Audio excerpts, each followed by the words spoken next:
గోరంత కోరితే కొండంత ప్రసాదించారు. పేరు పండిట్ గోవిందస్వామి. వయస్సు 69 సంవత్సరములు.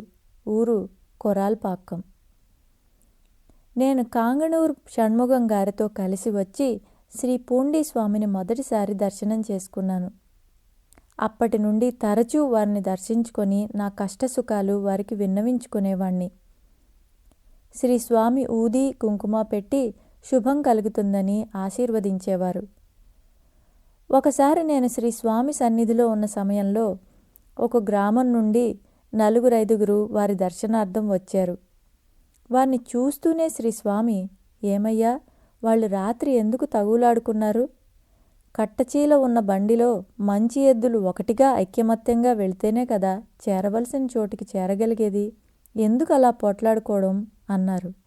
శ్రీ స్వామి చెప్పింది నిజమే. క్రితం రాత్రి వాళ్ళ గ్రామంలో తగువు జరిగింది. వచ్చిన వారు 20 మైళ్ళ దూరంలో ఉన్న తమ గ్రామంలో క్రిందటి రాత్రి జరిగిన తగువు గురించి శ్రీ స్వామికి ఎలా తెలిసిందా అని ఆశ్చర్యపోయారు. శ్రీ స్వామి సర్వజ్ఞుడని గ్రహించి మనసారా పాదాభివందనం చేసి ఆశీస్సులు పొంది వెనుదిరిగారు. శ్రీమతి చోటూభాయ్ ప్రధాన్తో బాబా ఒకసారి, ఎదుటివారు మనలను 10 మాటలంటే ఒకవేళ మనం సమాధానం ఇవ్వాల్సి వస్తే ఒక్క మాటతో సమాధానమిద్దాం అని చెప్పారు. ఇంకా ఎవరితోనూ గొడవకు గాని పోటీకు గాని దిగవద్దు అని హితవు పలికారు. శ్రీ సాయి భక్త అనుభవ సంహిత. అద్దె ఇంట్లో ఉంటున్న నేను ఒకరోజు నాకొక సొంత ఇల్లు కావాలన్న నా కోరికను శ్రీ స్వామికి విన్నవించుకున్నాను. వారు దొరుకుతుంది అని అభయమిచ్చారు. నా మిత్రుడు ద్వారా 3,000 రూపాయలకు స్థలం కొని ఇల్లు కట్టడం ప్రారంభించాను. నా ఆర్థిక పరిస్థితుల వల్ల కట్టడం పనులు నత్తనడకలా చిన్నగా సాగుతున్నాయి. పై కప్పు వేయడానికి అంతా సిద్ధమైంది. ఇక 5,000 రూపాయలు 50 బస్తాల సిమెంటు సమకూరాలి. శ్రీ స్వామి సన్నిధికి వెళ్ళి ఆ విషయం వారికి నివేదించాను. శ్రీ స్వామి అన్నీ సమకూరుతాయి అన్నారు. వారి వద్ద సెలవు పుచ్చుకొని ఇంటికి వెళ్ళేసరికి మా ఇంటి అరుగు మీద కూర్చొని మా దూరపు బంధువు, వరుసకు మామ అయిన ఒక ఆయన చేతిలో ఒక పాత సంచి పట్టుకొని నా కోసం ఎదురు చూస్తున్నాడు. నేను వారి యోగక్షేమాలు అడిగాను. ఆయన నా వెనుకే ఇంటి లోపలికి వచ్చి, వేరుశనగకాయలు, బెల్లం అమ్మగా వచ్చిన పైకం 90,000 ఉన్నాయి. ఈ పైకం నీ దగ్గర ఉంచుకో. నేను పుష్యమాసంలో ఇల్లు కట్టాలనుకుంటున్నాను. ఈ పైకం అప్పుడిస్తే చాలు అన్నాడు. శ్రీ స్వామికి పైకం కోసం ఉదయం 6 గంటలకు ప్రార్థించాను. 7:30 కల్లా శ్రీ స్వామి నాకు కావలసిన పైకం కన్నా ఎన్నో రెట్లు ఎక్కువ పైకం అందేలా చేశారు. శ్రీ స్వామిని త్రాగడానికి ఒక గ్లాసుడు పాలడిగితే పాల సముద్రాన్నే నాకు ఇచ్చినట్లు అనిపించింది నాకు. కాకాసాహెబ్ దీక్షిత్ ఆర్థిక పరిస్థితి సరిగ్గా లేనప్పుడు ఒక బాకీదారునకు 30,000 రూపాయలు ఇవ్వవలసి వచ్చింది.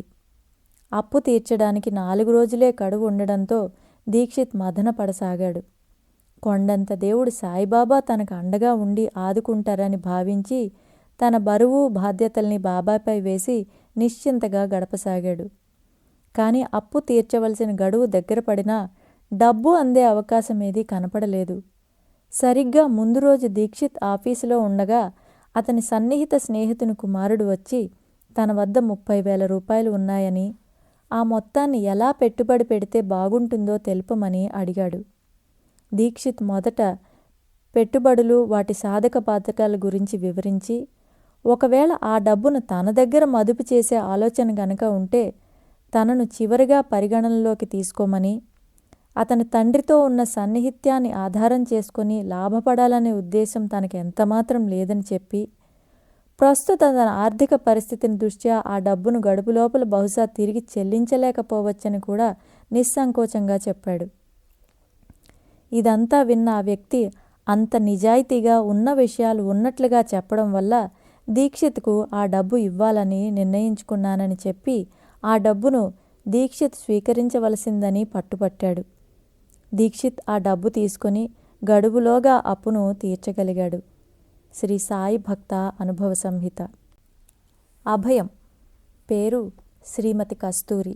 వయస్సు 60 సంవత్సరముల పైన. ఊరు పాడెనెల్లూరు. నేను శ్రీ పూండీ స్వామిని ప్రత్యక్షంగా దర్శించుకోలేదు.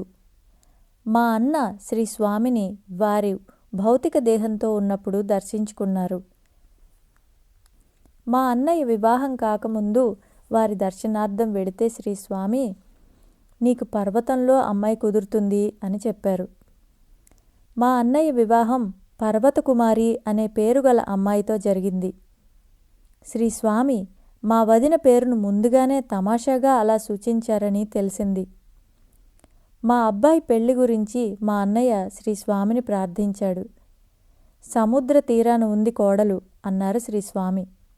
వారు అన్నట్లుగానే మా కోడలు పుట్టినిల్లు చెన్నైలో సముద్ర తీరాన ఉన్న కందన్ చావడి. మా చిన్నమ్మాయికి వివాహమై చాలా కాలమైన సంతానం కలగలేదు. 12 సంవత్సరాల క్రితం ఆమె అనారోగ్యంతో ఉన్న సమయంలో ఒక సాధువు మా ఇంటికి వచ్చి ఒక చెంబుతో నీళ్లు 2 అగరబత్తీలు ఇమ్మన్నారు. నేను వెంటనే వాటిని సమర్పించుకున్నాను.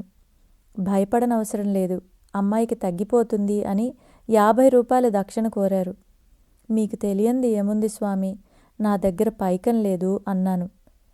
చాకలి వాళ్ళ ఇంట్లో బట్టలు ఉంటాయి, అయినా వాళ్ళు కట్టుకోవడానికి బట్టలుండవు.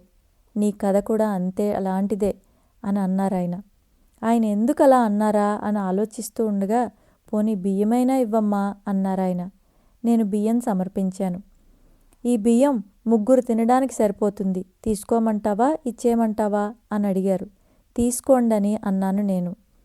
వారు నా కుమార్తె వైపు తిరిగి, నీకే బిడ్డ కావాలమ్మా అని అడిగారు. ఆమె మగబిడ్డ కావాలని కోరింది.